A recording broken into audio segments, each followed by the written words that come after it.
ఈ అరణ్య ప్రాంగణానికి నైమిషము అని పేరు, నైమిషారణ్యము అని పిలుస్తారు.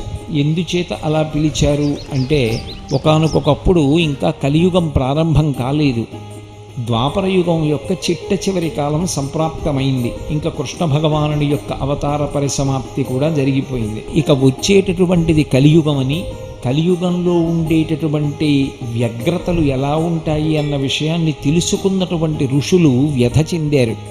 ఎక్కడికి వెళ్ళి మనందరం కూడా కూర్చుని అనుష్ఠానం చేస్తే కలిపురుషుని యొక్క ప్రవేశము ఉండదో అటువంటి భూభాగము ఏదైనా ఉన్నదా వాళ్ళకు అనుమానం వచ్చింది. సృష్టికర్త చతుర్ముఖ బ్రహ్మగారు కనుక వారందరూ బ్రహ్మగారి దగ్గరికి వెళ్ళారు. భూమండలంలో అటువంటి స్థలం ఏదైనా ఉంటే మాకు తెలియచేస్తే మేమందరం అక్కడ కూర్చుని తపస్సు చేస్తాం. ఎందుకంటే కలి యొక్క ఉద్ధతి చేత, కలి యొక్క ప్రకోపం చేత మళ్ళీ మా యొక్క తపస్సులు పతనమైపోయేటటువంటి స్థితి సంభవించదు కనుక అటువంటి భూభాగం ఎక్కడున్నదో తెలియచెయ్యమని అడిగారు. బ్రహ్మగారు దర్భలతో ఒక చక్రాన్ని తయారు చేసి దుల్లించారు. ఆ చక్రం యొక్క నేమి ఇరుసు ఎక్కడ విరిగి పడిపోతుందో, ఇక ఆ చక్రము దొల్లదో, అది కలిపురుషుడు ప్రవేశించినటువంటి పరమ పవిత్రమైనటువంటి ప్రాంగణమని, కాబట్టి మీరు ఈ చక్రం వెంట వెళ్ళవలసింది అని బ్రహ్మగారు నిర్దేశించారు. ఆ దర్భలతో తయారు చేయబడినటువంటి చక్రం వెనక ఋషులందరూ బయలుదేరి వచ్చారు. ఆ వచ్చినటువంటి చక్రం తిరుగుతూ వచ్చి ఈ అరణ్య ప్రాంగణంలోకి ప్రవేశించిన తరువాత నేమి అంటే ఇరుసు విరిగిపోయి ఆ చక్రం ఇక్కడ పడిపోయింది.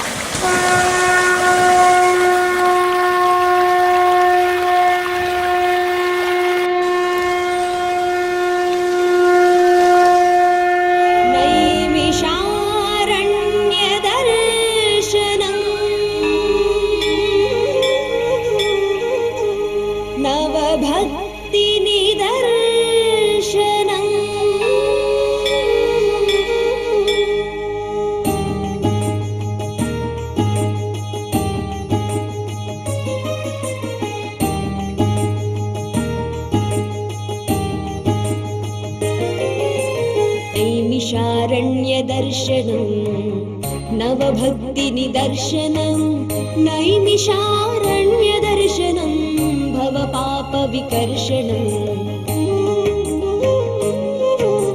పురాణాలు పురుడు పోసుకున్న నైమిషారణ్యదర్శనం, పుణ్యాల తొలి పులకింతల నైమిషారణ్యదర్శనం, శౌనకాది ముని శుభ సూక్తుల నైమిషారణ్య దర్శనం, కలికాలు మోపని కళల నైమిషారణ్య దర్శనం.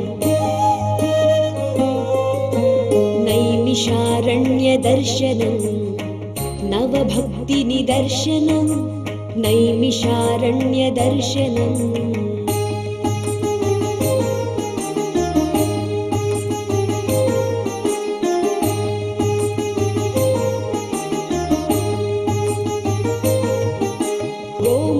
చక్రతీర్థలహరుల నైమిషారణ్య దర్శనం, దధీచి రుద్ర వెంకట హనుమల నైమిషారణ్య దర్శనం, వ్యాస గద్దె సూత గద్దెల నైమిషారణ్య దర్శనం, భాగవత సప్తాహముల నైమిషారణ్య దర్శనం, నైమిషారణ్య దర్శనం భవపాప వికర్షణం, నైమిషారణ్య దర్శనం భవపాప వికర్షణం, నైమిషారణ్య దర్శనం నవభక్తి నిదర్శనం, నైమిషారణ్య దర్శనం.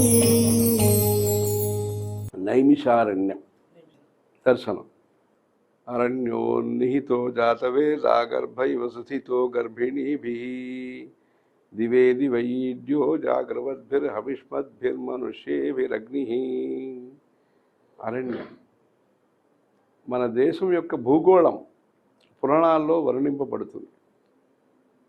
ఈరోజు ఎన్నో మ్యాపులు, ఎన్నో అంతరిక్షం నుంచి పటాలన్నీ వచ్చినా ఆ రోజుల్లో వ్యాస మహర్షి ఇక్కడ కొండలు ఉన్నాయి, ఇక్కడ గుహలు ఉన్నాయి, ఇక్కడ ద్వీపాలు ఉన్నాయి, ఇవన్నీ కూడా సంస్కృత భాషలో, లలితమైన భాషలో వర్ణించారు. అలాంటి ఈ సంస్కృత భాషల్లో ఉండే విషయంలో నైమిషారణ్యంలో ఈ దేశం యొక్క చరిత్రని చెప్పారు. సూత మహర్షి గారు చరిత్రని చెప్పారు.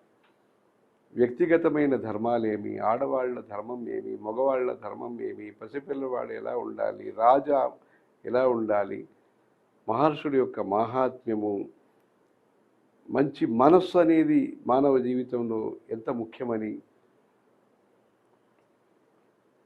భగవద్గీతలో చెప్పినట్టుగా ఫలము పుష్పము ఏది ఇచ్చినా భక్తితో ఇవ్వాలంటారు. అలా పత్రం పుష్పం ఫలం తోయం యోమే భక్త్యా ప్రయచ్చతి తదహం భక్తి ఉపహృతం. అది ఎంత పెద్దదైనా సరే చిన్నదైనా సరే భక్తితో కూడినదిగా ఉండాలి. అది అంటే అపమానం లేని మాటలు, ఎవరికి బాధాకర కాని మాటలు, ఎవరిని అపహాసం చేయని మాటలు, మాట వాచా ధర్మం అవాప్నుహి అంటారు, మనసా వాచా కర్మణ అంటారు. ఈ భారతదేశం యొక్క సంస్కృతి అది. అలాంటి సంస్కృతిని సంస్కృత భాషలో శ్లోక రూపంలో అందించిన ఆ సూత మహాపౌరాణిక యొక్క దివ్యక్షేత్రము చక్ర తీర్థం. తిరుమలలో చక్ర స్నానము, నైమిషారణ్యంలో చక్ర తీర్థము ముఖ్యము. ఆ చక్ర తీర్థం అనేది మన దేశం యొక్క ఇతిహాసాన్ని అందించిన దివ్య క్షేత్రము. అక్కడ మనం వెళ్ళి దర్శనం చేసుకోవటం. అలా సుఖతాలని ఒక ఊరు ఉంటుంది, సుఖ మహర్షి యొక్క దివ్య క్షేత్రము. విదుర కుటి అని విదుర మహాత్మ యొక్క స్థలం ఉన్నది, అక్కడికి వెళ్ళి దర్శనం చేసుకున్నాము. అలా సుఖతాలు, విదుర కుటి, ఇక్కడ నైమిషారణ్యం, ఇవన్నీ కూడా భక్తులందరూ వెళ్ళి ఆ రోజుల్లో బలరాముడు వారు క్షేత్ర సందర్శనం చేశారు. ఆ నైమిషారణ్య సందర్శనం ద్వారా మన భక్తుల్లో ఈ దేశం యొక్క అసలు చరిత్రని మనం తెలుసుకునే అవకాశం ఉంటుంది. అందరూ కూడా అక్కడ సేవించుకొని తద్వారా ఒక సరైన అవగాహన, అంటే ఈ భారత చరిత్ర అనేది క్షుద్ర మనస్సుని తయారు చేయలేదు, మహాత్ముని తయారు చేసింది. మహాత్మ అంటే ఎవరన్నారు? అక్షుద్ర మనస్క, సంకుచితమైన మనస్సు కలిగిన వాడు కాదు. మహాత్మ అంటే పెద్ద మనస్సు కలిగిన వాడు మహాత్మ. వీళ్ళు కష్టపడాలి, వాళ్ళకి ఇబ్బంది కలగాలని కోరుకోకుండా అందరికీ సుఖం కలగాలి, నీడ కలగాలి, నీళ్లు అందరికీ దొరకాలి, అందరికీ అన్నం దొరకాలని అందరి మంచిది కోసరం కోరుకునేవాడు మహాత్మ. అలాంటి మహానుభావులు అంటారు, ఎందరో మహానుభావులని త్యాగరాజస్వామి చెప్పారు. అలా మహానుభావుడుగా అందరూ ఉండటానికి, మంచి మనస్సంకల్పం కలగటానికి దిశానిర్దేశం చేసే దివ్య క్షేత్రము నైమిషారణ్యం. అందుకని అందరూ కూడా నైమిషారణ్యంకి వెళ్ళి ఈ అరణ్యం అనేది వీక్షారణ్యం, ఇంకా చంపకారణ్యం, వేదారణ్యం, నవ అరణ్యాలన్నీ ఉన్నాయి. ఇక్కడ ఈ నైమిషారణ్యంలో అందరూ దేశ చరిత్రను తెలుసుకోవాలి, సమాజ ఉద్ధరణ కోసము పని చేయాలి. నైమిషారణ్య దర్శనం. నైమిషారణ్యం ప్రవేశం ఒక దివ్యానుభూతి. నైమిషారణ్యం నేల మన పాపాలను పరిహరిస్తుంది.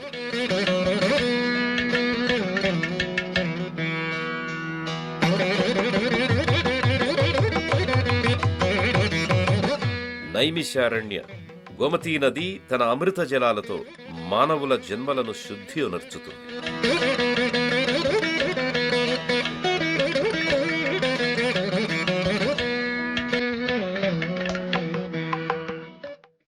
అది ద్వాపరయుగ ముగింపు కాలం. రాబోయేది కలియుగం. ఆ కలియుగంలో ధర్మం ఒకే పాదం మీద నడుస్తుంది. ఆ విషయాలను గ్రహించిన ఎందరో మునులు, ఋషులు తల్లడిల్లి శౌనకుడితో కూడి సత్యలోకము చేరి బ్రహ్మదేవుడికి నమస్కరిస్తూ స్తుతించగా సంతసించిన బ్రహ్మదేవుడు వారిని కుశలమడి కోరిక ఏమని ప్రశ్నించగా శౌనక మహర్షి భూతలంపై కలి ప్రవేశించలేని పవిత్ర స్థలాన్ని చూపమని కోరాడు. భూమిపైన తమకు తపస్సిద్ధిని కలిగించే పుణ్యస్థలిని అనుగ్రహించమని ప్రార్థించాడు. అంతట బ్రహ్మ ఒక దర్భను తీసుకుని ఒక వలయము వలె చుట్టి భూమికేసి విడచి, అది పడిన చోటే మీరందరూ తపస్సు చేయుటకు తగిన స్థలమని అనుగ్రహించారు.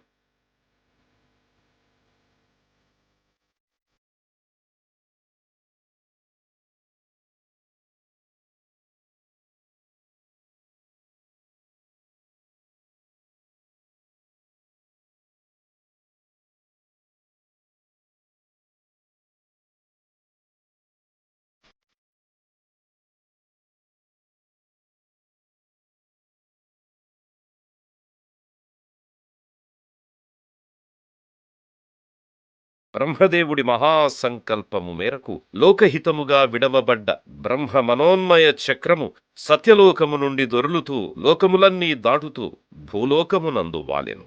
చక్రములోని కమ్మిని నేమి అంటారు. ఆ చక్రము భూలోకమున ఈ ప్రదేశమును తాకి విచ్చిపోయి నైమిషమయ్యింది.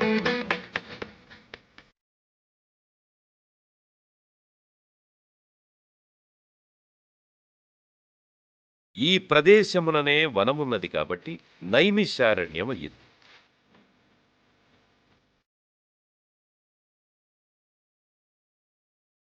బ్రహ్మ మనోన్మయ చక్రం ఏ నేలలో ఆగి విరిగిపోయినదో ఆ ప్రదేశములో ఉద్ధృతంగా జలం ఉద్భవించి లింగాకృతిలో పొంగి ప్రవహించినది. ఆ పరమేశ్వర లింగాకృత ప్రవాహ ధారని, ఆ శక్తిని ఎవరాపగలరు? ఒక్క అమ్మవారు తప్ప.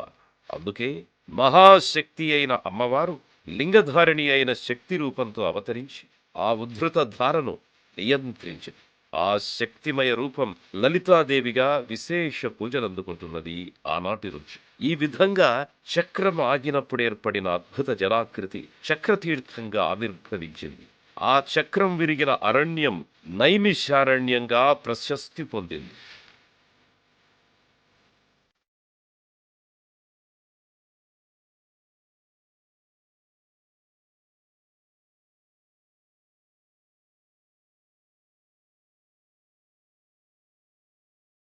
వరాహ పురాణంలోని నైమిషారణ్య ప్రసక్తి ప్రకారం శ్రీ మహావిష్ణువు లిప్తకాలంలోనే ఈ ప్రదేశంలోనే అసురులను సంహరించిన కారణాన కూడా ఈ అరణ్యం నైమిషారణ్యం అయిందనే పురాణోక్తి కలదు.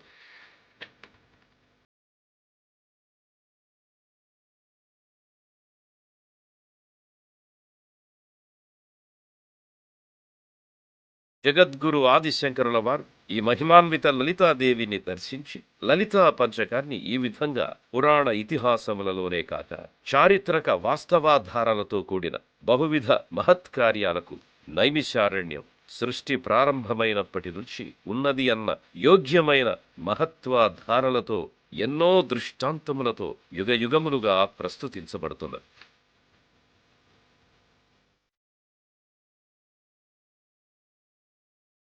సత్యయుగము, త్రేతాయుగము, ద్వాపర యుగాలతో పాటు ఈ కలియుగంలో కూడా నైమిషారణ్యం అత్యంత పవిత్రమైనదిగా కొలవబడుచున్నది. మేరునగ కీర్తినార్జించిన మహర్షులు, సిద్ధపురుషులు, సాధు సత్పురుషులు తమ తమ కాలాలలో ఇక్కడ కఠినమైన తపస్సులాచరించి ఘనమైన యజ్ఞయాగాదులను నిర్వర్తించారు. అనితర సాధ్యమైన మహత్కార్యాలు నిర్వహించి లోక కళ్యాణార్థమై జీవించారు. నైమిషారణ్యం ఉత్తర భారతావనిలో ఉత్తరప్రదేశ్ రాష్ట్రంలో ఉంది. ఇది సీతాపూర్ జిల్లా పతివ్రతామ తల్లి సీతమ్మ తల్లికి గుర్తుగా ఆనాడు ధాత్రీసురులకు శ్రీరామచంద్రుడు దానముగా వసగిన పవిత్ర భూమి. నైమిషారణ్యం నడిబొడ్డునే ఉన్నది ఈ చక్రతీర్థం. చక్రతీర్థ పరిసరాలలోకి మనం ప్రవేశించగానే మనకు స్వాగతం పలుకుతూ ఆకర్షించేది ముఖద్వారం. ఆ కళారూపాన్ని చూడగానే ఇదివరకెన్నడూ పరిచయం లేని ఓ సరికొత్త అనుభూతి మదిలో కదలాడుతుంది. ముందుకు పడే అడుగులకెదురుగా వలయాకారంలో అగుపిస్తుంది ఓ నీటిగుండం. స్థిమితంగా పరికించి చూస్తే ఒక వలయాకార నిర్మాణం నీటితో నిండి ఉండగా దాని చుట్టూ నీటితో నిండిన మరో వలయాకార నిర్మాణాన్ని గమనించవచ్చు. ఆ వృత్తాకార నీటి వలయాకృతులతో గోచరించేదే చక్రతీర్థమని మనం ఇట్టే గ్రహిస్తాం. ఆ అంతర వలయంలోకి భక్తులెవరూ ప్రవేశించరు. బాహ్య వలయంలోనే ఆ యొక్క వృత్తాకార గుండం చుట్టూ మహాదేవ నామస్మరణలతో భక్తిగా ప్రదక్షిణలు చేస్తారు భక్తులు.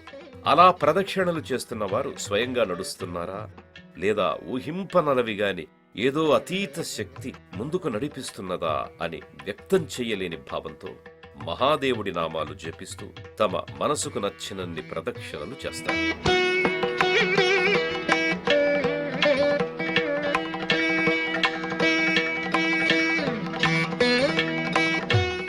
ఇది చక్రతీర్థం, అంటే సుదర్శనంతో సంబంధం కలిగినటువంటి తీర్థం. మిగిలిన తీర్థాలకి ఈ తీర్థానికి ఉండేటటువంటి ప్రధానమైన వ్యత్యాసం ఏమిటంటే, తీర్థంలోనే నీటిలో నడుంలోతు నిలబడి ప్రదక్షిణం చేస్తాం. ఆ ప్రదక్షిణం చేసేటప్పుడు ఆ జలములన్నీ ఎందులోంచి వస్తున్నాయో కర్ణిక ఉంటుంది మధ్యలో. ఆ కర్ణికలోంచి వస్తున్నటువంటి జలాలు ఏవి ఉన్నాయో ఆ కర్ణికకి ప్రదక్షిణం చేస్తాం. అదే బొడ్డు అంటాం కదా, అది విష్ణు స్థానం. ప్రదక్షిణం చేసేటప్పుడు నియమం ఏమిటంటే, మనం ఏం చేశాం, మనం ఏం చూశాం, దీన్ని ఒక్కసారి స్మరించాలి. అందుకని తీర్థస్నానాన్ని స్మరించడం కోసమని వచ్చి కాసేపు కూర్చున్న ఆ కూర్చునేటటువంటి ప్రాంతం ఒక దివ్యమైనటువంటి శక్తి స్థానమై ఉంటే మరింత మంచిది. భగవంతుడు తన సంకల్ప మాత్రంగా మానవులకి పుణ్యలబ్ధి కోసం అనుగ్రహించిన దివ్య మహిమలకు మూలాన్వేషణలు చేయడం కన్నా ఆ మహిమోపేత అనుగ్రహ ధారలను తదేక భక్తితో చవి చూడడమే ఇలలో భక్తులు ఆచరించగలిగిన సుబోధ మార్గం. చక్రతీర్థము బ్రహ్మప్రసాదిత పవిత్ర జలతీర్థమే కాదు, తన పరిసరాలలో కొలువున్న బహుమహత్తర ఆలయాల సమాహారం. అదిగో అదే భూతేశ్వరాలయం.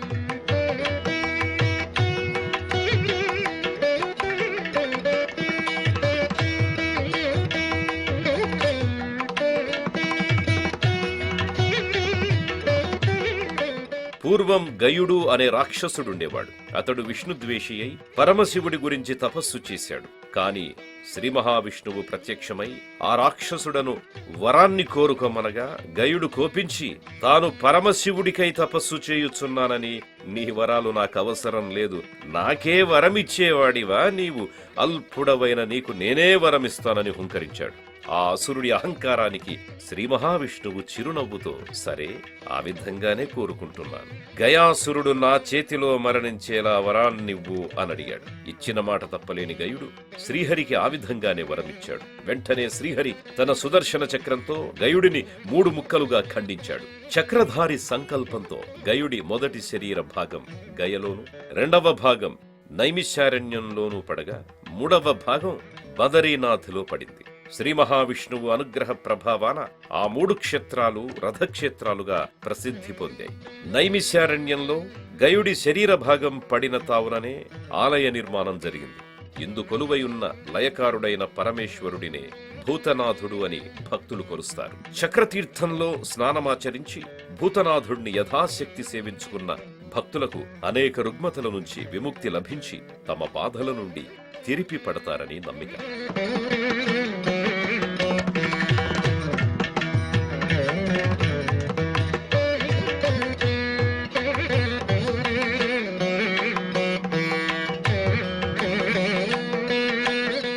నాటి నుండి లలితామాత తన అనుగ్రహ ధారలతో నైమిషారణ్యాన్ని శక్తిదేవతయై నేటికి పాలిస్తూనే ఉన్నది.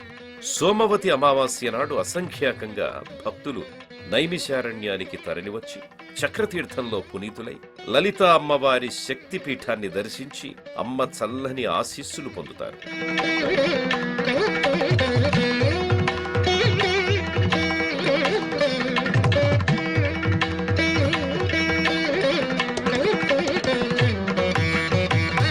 చక్రతీర్థము పరిసర ప్రదేశముననే ఉన్న ఎన్నో ఆలయాలను కూడా మనం వీక్షించవచ్చు. ఇదే చక్రతాళ్వార్ మందిరం, ఇది వినాయక మందిరం, శ్రీరామ లక్ష్మణ సీతా మందిరాలివిగో.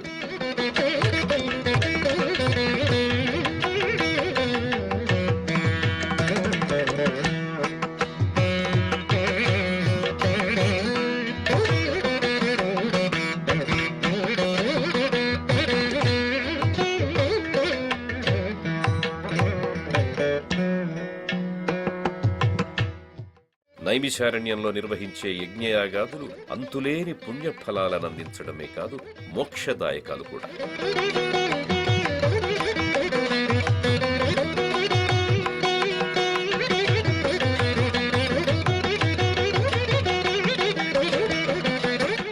నైమిషారణ్యం సందర్శకులకు గొప్ప దైవిక శక్తులను ప్రసాదిస్తుంది. అందుకే నైమిషారణ్య ప్రసక్తి లేని పురాణము, గ్రంథము ఏ కాలంలోనూ ఉండవు.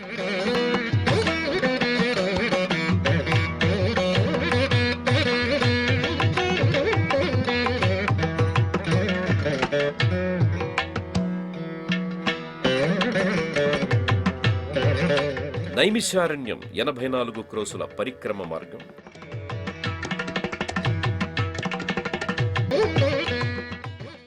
नैमिषारण्यदर्शनम्